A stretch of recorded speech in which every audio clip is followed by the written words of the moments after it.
A cidade de São Luís é a capital do Maranhão. Eu não sou daqui, gostei muito de São Luís, Maranhão, parabéns, muito bonito mesmo. E por muito louco que possa parecer isso, muitas maranhenses não conhecem a história da capital. Realmente. Por exemplo, muita gente não sabe que São Luís é considerada a única cidade brasileira que foi fundada por franceses. Não sabia. Eu não sei se você chegou nesse vídeo porque você está estudando para alguma coisa ou se você é somente um curioso querendo saber mais sobre a história do nosso estado. Mas seja bem-vindo ao projeto Maranhão Invocado. Vamos saber hoje como é que foi a fundação de São Luís do Maranhão.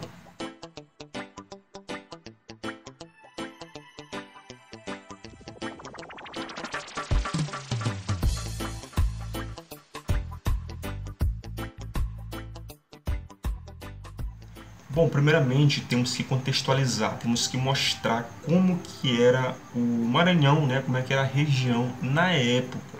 Então, quando a gente fala de civilização, por exemplo, os portugueses, os franceses que vieram, né, para esse processo de colonização, né, que fundaram a cidade, não tinha, era somente tribos indígenas, principalmente aqui na região de São Luís, principalmente os tupinambás. Então, mesmo nos primeiros anos de Brasil português, se você pegar as capitanias hereditárias, a maior parte dessas áreas que eram as capitanias, elas eram esquecidas, porque o próprio capitão donatário não conseguia efetuar trabalhos em toda a capitania. O Brasil tem dimensões continentais. É verdade. E algumas regiões em si, os portugueses deixavam de mão, era abandonada até mesmo porque o acesso era difícil. Esse é um caso do Maranhão, por exemplo. E foi nesse contexto que algumas nações europeias que ficaram de fora, principalmente do Tratado de Tordesilhas, que dividia o mundo no meio entre Espanha e Portugal, falavam assim, quer dizer que esse mundo vai ficar dividido entre somente essas duas nações? Esses países começaram a explorar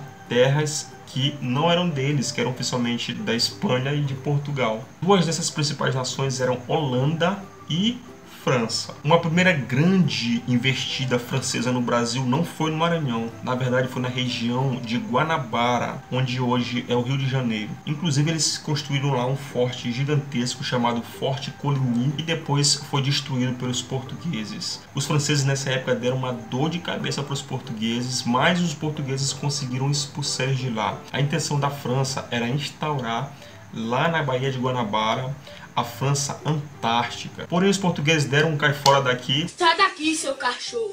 E os franceses se retiraram daquela região depois de muita dor de cabeça. Mas ainda assim, a corte francesa, eles queriam, né, implantar de alguma forma uma colônia fora da Europa. E aí que eles começaram a organizar essa nova colônia, que era a França Equinocial. Quando eles escolheram a região do Maranhão e botaram França Equinocial, isso tem a ver com a linha do Equador, porque nessa época a linha do Equador era conhecida como linha equinocial, então pela proximidade ficou França Equinocial.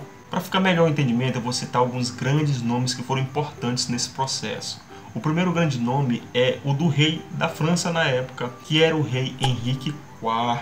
Henrique IV tinha uma visão religiosa mais voltada para o calvinismo. Inclusive, quando surgiu a chance de expandir a França para colônias, a intenção era expandir o calvinismo para essas colônias. E aí que entra outro nome importante, que é o de Daniel de la Touche, que tinha o título de Senhor de La Rabardière. Foi Daniel que convenceu o rei a tomar posse dessas regiões. Daniel de la Touche já tinha um certo conhecimento aqui da região, principalmente por causa das Guianas, né, de algumas expedições que vinham por aqui. Porém, o rei Henrique IV faleceu antes da expedição. E morreu. Mas, se eu não me engano, ele já tinha deixado registrado em lei que a expedição aconteceria. O herdeiro do trono era o filho dele, Luís XIII. O problema é que na época que ele morreu, o filho ainda era uma criança. E aí que entra outro grande nome nessa história, que é o da mulher dele que se tornou regente, Maria de Médici. Aí tem uma coisa bem intrigante e bem bacana de saber, é que Maria de Médici, ela tinha pensamentos religiosos mais católicos, então ela tinha um certo atrito com o marido, que tinha pensamentos mais calvinistas, mais protestantes. Inclusive a intenção dela era impedir a expedição. Porém, como ela era apenas regente, não podia anular uma lei, e o filho dela, que era herdeiro, era muito jovem ainda. Se você Então ela ficou muito preocupada com essa visão calvinista de ser espalhada para a colônia.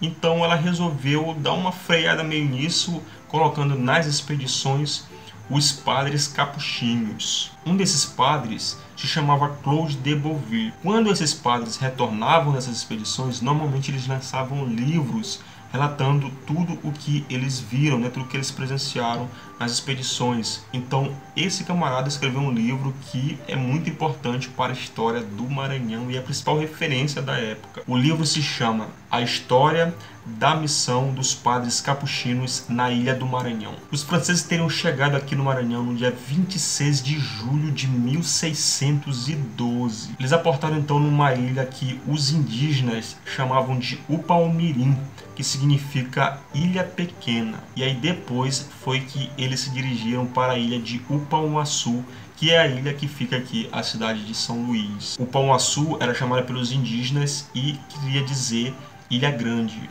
Então foi rezada a primeira missa e resolveram então erguer um forte e colocaram o nome Saint-Louis, né, São Luís, em homenagem ao rei Luís XIII, o filho de Maria de Médici. Esse nome também faria uma honraria a outro rei, um rei santo na verdade, o rei Luís IX. Glória a Deus. Além disso, eles construiriam um convento e um porto onde hoje é a rampa Campos Melo. Ah, e só para saber, o forte Saint-Louis, São Luís, o local do forte é onde hoje é o Palácio dos Leões. E em frente à prefeitura existe um busto de Daniel de la Touche. Outro nome importante também de citar que veio com Daniel de la Touche é François de Razilly, que era um almirante que ajudou muito também na expedição. Além disso, essa expedição francesa era composta por uma caravela e 2 naus, e tinha uma quantidade ali de cerca de 500 homens. Porra, tudo isso? Com a presença francesa aqui no Maranhão, a região servia de entreposto e fazia a ligação entre o Amazonas e outros portos, como por exemplo da Bretanha e da Normândia. O porto principal ficava aqui em São Luís, onde hoje é a Ponta da Areia. Mas tem uma coisa que é importante saber, é que a fundação francesa do Maranhão é muito contestada. Inclusive, tem uma historiadora chamada Maria de Lourdes, ela lançou um livro em 2001, em qual ela contesta bastante a fundação francesa, fala sobre os mitos dessa fundação e ela defende que os franceses não são os fundadores de São Luís. Basicamente, ela fala que a presença, a expedição que chegou aqui, ergueu cruz, era apenas uma tomada de posse, não era a fundação de uma vila, de uma cidade. Além do fato de que os franceses eram invasores, vale lembrar que essas terras aqui oficialmente era de Portugal, né? E a verdade é que essa obra ela causou aí um debate no meio acadêmico e literário maranhense. Só que existem outros pesquisadores que defendem que, na verdade, sim, os franceses são os fundadores da cidade, porque várias outras capitais elas foram fundadas em situações parecidas. Um grande exemplo é São Paulo. Ali foi construído um colégio dos jesuítas que se expandiu para uma vila que depois virou a cidade de São Paulo. Então acaba que essas fundações, a maioria dessas fundações portuguesas no Brasil de cidades, elas eram mal algembradas mesmo. O fato é que existe um debate gigantesco sobre isso e é meio complicado afirmar, mas o fato é que até hoje São Luís é considerada a única cidade brasileira que foi fundada por franceses, afinal foram os franceses que primeiro construíram um forte, que começou uma pequena povoação ali, então é meio complicado, né? O fato é que os franceses estavam aqui a mil maravilhas, mas os portugueses já estavam completamente furiosos com essa presença francesa aqui, já tinha tido aquela confusão toda na Baía de Guanabara, inclusive lá na Baía de Guanabara foi o momento em que teve a fundação da cidade do Rio de Janeiro, né? Na época, o governo que tinha no Brasil era chamado Governo Geral. Isso porque as capitanias hereditárias não deram muito certo, os capitães donatários, né, existia um capitão donatário para cada capitania, quer dizer, algumas capitanias eram 2 para o mesmo capitão, enfim, mas era isso, cada um tinha sua autonomia, né, não tinha um governo que unificasse todos, que cada capitão era comandado por um governador, né? Isso veio depois, através dos governadores gerais. O primeiro foi Tomé de Souza. Enfim, nessa época que estamos falando aqui sobre a fundação do Maranhão, o governador geral do Brasil era Gaspar de Souza. Gaspar de Souza tinha total autonomia e tinha as ordens de expulsar os franceses aqui da região. E foi nesse contexto que entra a figura de Jerônimo de Albuquerque. Ele era filho de um colono com uma índia, né? Então ele era brasileiro mesmo. Ele era um colono da capitania de Pernambuco. Então Gaspar de Souza escolheu ele para chefiar uma expedição para expulsar os franceses. Só que Jerônimo de Albuquerque ele teve 2 tentativas fracassadas. Só que na terceira tentativa, o governador-geral decidiu dividir, né, a expedição entre Jerônimo de Albuquerque, que era conhecido como Mameluco, e outro camarada que ele coloca também para chefiar o outro lado da expedição. Aí sim ele escolhe um português chamado Diogo de Campos Moreno. Esse camarada era capitão-mor do estado do Brasil. Olha que louco, na época o Brasil ele era dividido em somente 2 estados. O sistema de capitanias, aquelas faixas já tinha caído, então o Brasil era dividido entre o estado do Maranhão, que era gigantesco, e o estado do Brasil. Só que enquanto Diogo partiu do porto de Recife navegando até o Maranhão, Jerônimo veio por terra recrutando pelo caminho os índios que ele encontrava. Só que essa decisão de dividir a expedição acabou trazendo um problema. Isso porque Diogo estava subordinado a Jerônimo de Albuquerque. E eu ouvi dizer aí, eu vi em algumas fontes aí que eles não se batiam muito bem não. Tem uma história que diz que o contingente de força portuguesa nessa expedição era tão pequeno em relação aos franceses que essa expedição ficou batizada de A Jornada Milagrosa. Então, no dia 19 de novembro de 1614, ocorre a famosa Batalha de Guaxenduba. A Batalha de Guaxenduba ela é muito importante e ela merece um vídeo apenas sobre ela. O importante de vocês saberem é que os portugueses, mesmo com muitas desvantagens, eles venceram. Inclusive depois, esse fato aí ficou famoso como um milagre, porque era muito difícil vencer aquela batalha. Essa derrota da França nessa batalha marcou o começo do fim do sonho francês de fazer uma colônia na América. Aliás, em terras portuguesas na América. Os franceses só saíram definitivamente aqui do Maranhão em 1615. E um dos motivos também muito fortes disso ter acontecido foi que o herdeiro do trono, né, que era o rei Luís XIII, quando ele alcançou a maioridade, ele casou com a filha de Filipe II da Espanha. E na época estava ocorrendo a União Ibérica, onde o rei da Espanha era simultaneamente rei de Portugal. Então isso estava causando ali um conflito, né? Então os franceses se retiraram de vez aqui da região. Quando eles abandonaram aqui o Maranhão de vez, eles deram foco na região onde hoje é a Guiana Francesa, né?